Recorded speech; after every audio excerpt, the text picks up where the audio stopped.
adik-adik Komsel remaja yang dikasihi Tuhan. Apa kabar semuanya? Kembali berjumpa bersama kakak ya, untuk kita boleh mendengarkan firman Tuhan.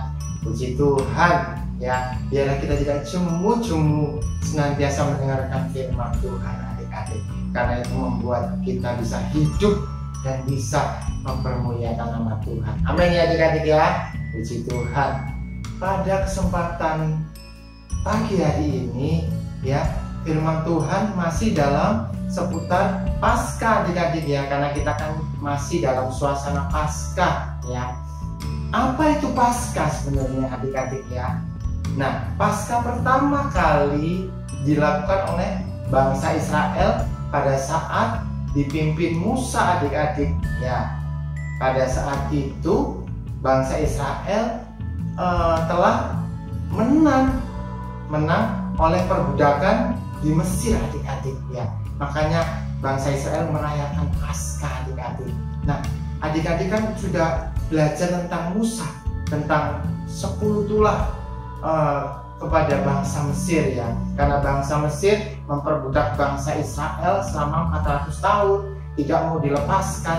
Tetapi karena Tuhan menyuruh Musa ya untuk melepaskan bangsa Israel dari tanah Mesir, bangsa Israel menerima 10 tulah adik-adik ya. Yang terakhir tulahnya adalah kematian anak sulung adik-adik. Baru bangsa Israel diizinkan dilepas oleh Fir'aun raja Mesir adik-adik ya. Nah, itu bangsa Israel merayakan Paskah adik-adik ya. Jadi Paskah pertama kali dirayakan karena pembebasan bangsa Israel dari perbudakan Mesir ya. Tetapi tetap ada harga yang harus dibayar adik-adik. Kematian anak sulung dari bangsa Mesir, ternak-ternaknya yang sulung yang keluar pertama, anak-anak mereka bangsa Mesir yang keluar pertama anak sulung harus mati adik-adik ya. Tetapi anak sulung bangsa Israel selamat semuanya karena ada darah di pintu mereka adik-adik. Nah, itu kayak Paskah adik-adik. Di perjanjian baru adik-adik ya, kita merayakan Paskah ya, karena apa? Tuhan Yesus sudah bangkit ya, menang atas maut adik-adik ya. Kan Tuhan Yesus berkorban ya untuk menebus dosa kita ya. Tetapi pada hari yang ketiga Tuhan Yesus bangkit. Nah, kita merayakan Paskah. Sebenarnya hampir sama artinya adik-adik ya. Tuhan Yesus mati buat kita ya. Itu karena dia menebus dosa kita ya. Ada harga yang harus dibayar. Loh kak, kenapa ya kita berdosa kan ya, kok harus mengorbankan Tuhan Yesus gitu loh ya. Harus adik-adik ya, yang seperti tadi pada bangsa Israel harus ada korban anak-anak sulung Mesir yang mati ya, baru bangsa Israel bisa bebas dari bangsa Mesir ya. Tetapi pada saat perjanjian baru semua manusia berdosa, harus ada korban yang mati adik-adik ya. Tuhan Yesus sebagai anak sulung Bapa ya harus mati ya, harus mati dan bangkit. Untuk apa? Menebus kita dari perbudakan dosa ya, supaya kita bisa memperoleh keselamatan, kebebasan dan kemenangan dari dosa. Begitu adik-adik ya. Coba kita baca firman Tuhan dalam 1 Korintus 15 ayat 20.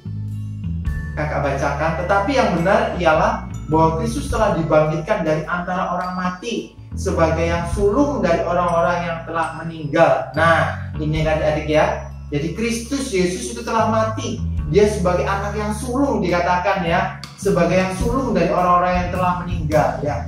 Harus ada korban yang dicurahkan, darah yang mengalir, harus ada kematian untuk penebusan dosa. Dan itu Tuhan tidak menyuruh siapa-siapa, tidak menyuruh nabi-nabi, tapi dia turun ke dunia sendiri melalui anaknya Tuhan Yesus Kristus untuk menebus kita. Dia mati untuk kita. Maka dari itu adik-adik kita merayakan Paskah. Adik-adik harus hargai korban Tuhan Yesus ya. Kalau Tuhan Yesus nggak mati, kita masuk neraka semuanya adik-adik ya. Nggak ada yang bisa untuk menyelamatkan kita dari api neraka. Tapi karena Tuhan Yesus mau mati sebagai anak sulung, sebagai anak domba yang harus mati untuk menebus dosa kita ya, maka kita bisa selamat kita bisa datang kepada Bapa, kita bisa diselamatkan adik-adik. Hargai korban Kristus adik-adik ya. Maka dari itu kita merayakan Paskah. Kita ingat benar-benar bahwa Tuhan sudah mati buat kita, bangkit menang buat kita.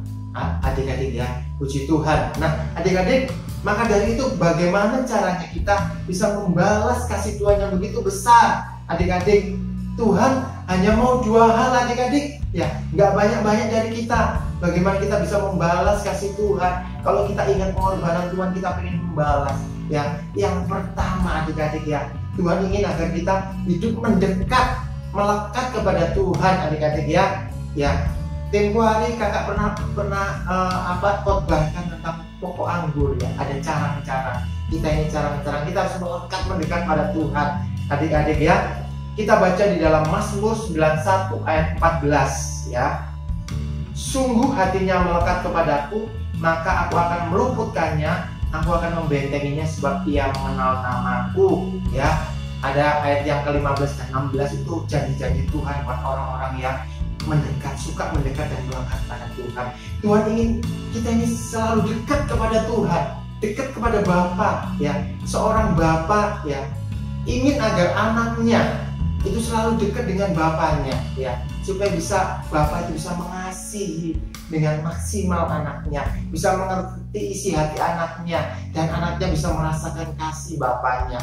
Itu Bapa di dunia. Bapa di surga juga seperti itu adik-adik, ingin agar kita bisa mendekat, melekat pada Tuhan. Dengan cara apa? Kita saat teduh, kita berdoa, kita menyembah Tuhan, kita merenungkan firman Tuhan. Itu Tuhan yang inginkan. Satu, Tuhan inginkan agar kita boleh mendekat, melekat kepada Tuhan, kepada Bapa ya. Yang kedua ya, Tuhan ingin agar kita melakukan perintah-perintahnya ya. Perintah-perintahnya yaitu melakukan firman Tuhan. Mari kita baca dalam Yohanes 14 ayat 21. Barang siapa memegang perintahku dan melakukannya, dialah yang mengasihi aku.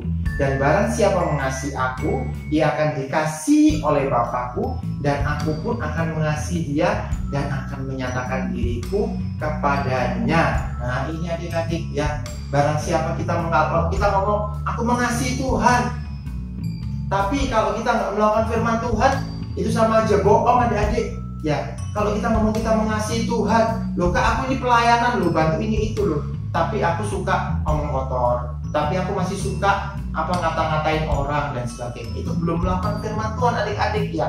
Ya, jadi yang penting itu kita harus melakukan firman Tuhan ya. Bapak ingin agar firman-firman yang dalam firman Tuhan Alkitab ini dilakukan satu persatu ya, supaya Bapak dipermuliakan. Nah, cuma dua hal yang Tuhan inginkan adik-adik. Yang pertama tadi kita harus melekat mendekat pada Tuhan ya. Bukan hanya itu, cukup itu ya. Tapi yang kedua, kita harus melakukan firman Tuhan, melakukan setiap perintah-perintah Bapa. Sebenarnya semuanya itu untuk kepentingan kita loh adik-adik ya. Kalau kita melakukan firman Tuhan sebenarnya juga dengan melakukan firman Tuhan, maka berkat Allah, kasih Allah itu mengalir adik-adik ya. Sebenarnya semuanya itu untuk kepentingan kita anaknya. Kita aja kadang-kadang nggak sadar adik-adik ya. Loh, kita kok sebagai orang Kristen harus dibatasi, harus ini nggak boleh, ini nggak boleh, itu enggak adik-adik. Semuanya untuk kepentingan kita. Maka dari itu adik-adik, bagaimana kita membalas kasih Kristus yang begitu besar sebagai korban Paskah. Adik-adik, yang pertama kita harus mendekat pada Tuhan. Yang kedua kita harus melakukan firman Tuhan dengan sungguh-sungguh. Itu aja firman Tuhan adik-adik. Kiranya firman Tuhan menjadi berkat dalam kehidupan kita. Amin. Tuhan Yesus memberkati.